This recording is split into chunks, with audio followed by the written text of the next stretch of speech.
Everyone. So আজকের ভিডিওটা আমরা স্টেশন থেকে শুরু করছি, কারণ আমরা আজকে যাচ্ছি পুজো দিতে। কারণ আগের আমার ফেসবুক শর্টসে হয়তো তোমরা দেখেছো যে শুভ একটু ভয় মতো পেয়েছিল একটা অন্ধকার রাস্তা দিয়ে আমরা বাড়ি ফেরার সময়, তো তার জন্য মনটা করছিল। আর এছাড়াও আরও একটা স্পেশাল কারণ আছে, এই দিনে আমাদের সাথে হয়েছিল, মানে খারাপ হতে হতে খুব ভালো কিছু হয়েছিল, তার জন্য পুজো দিতে এসেছি। তো যারা বাসে করে আসবে ভাবছো, কালীতলার এই মন্দিরটা এই যে দেখতে পাচ্ছ, তো বাসের রুটটা, এবং এখান থেকে নিচে নেমেই হচ্ছে কিছুটা গিয়ে মন্দিরটা, এই যে যেমনটা তোমাদের দেখাচ্ছি।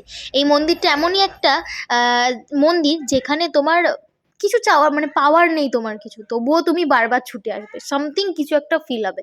তাই সবাইকে রিকোয়েস্ট করবো, যারা এখনও আসোনি, আমাদের বাড়ির আশেপাশে আছো, হুগলি ডিস্ট্রিক্টের মধ্যে আশেপাশে আছো, প্লিজ একবার এসে পুজো দিয়ে যেও ডাকাতিকালী মায়ের কাছে। অটোমেটিক্যালি তোমরা আবার দ্বিতীয়বার আসতে বাধ্য হবে। তো এখানে আমরা নামগোত্র দিয়ে পুজো দিচ্ছিলাম প্রত্যেকবারের মতোই।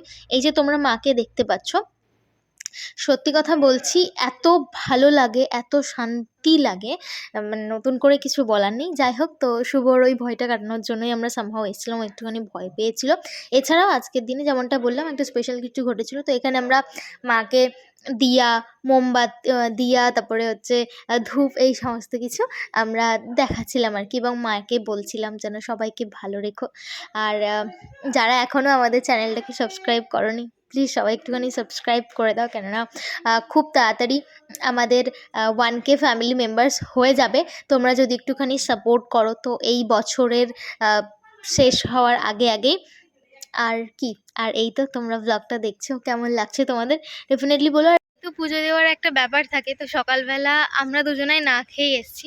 আর এখানে না সকাল সকাল একটু পরোটা, রুটি বেসিক্যালি এটা পাওয়া যায়। আমরা ভেবেছিলাম খাবো, বাট আনফর্চুনেটলি যে ঠাকুমাটা নিয়ে বসে, ওই ঠাকুমাটা আজকে নিয়ে বসেনি। যেহেতু সকাল থেকে উপোস ছিলাম আর অকথ্য কিছু পাইনি, তাই জন্য ঝালমুড়িটাই কিনে খেয়ে তারপরে আমরা বাড়ি ফিরে এসেছি।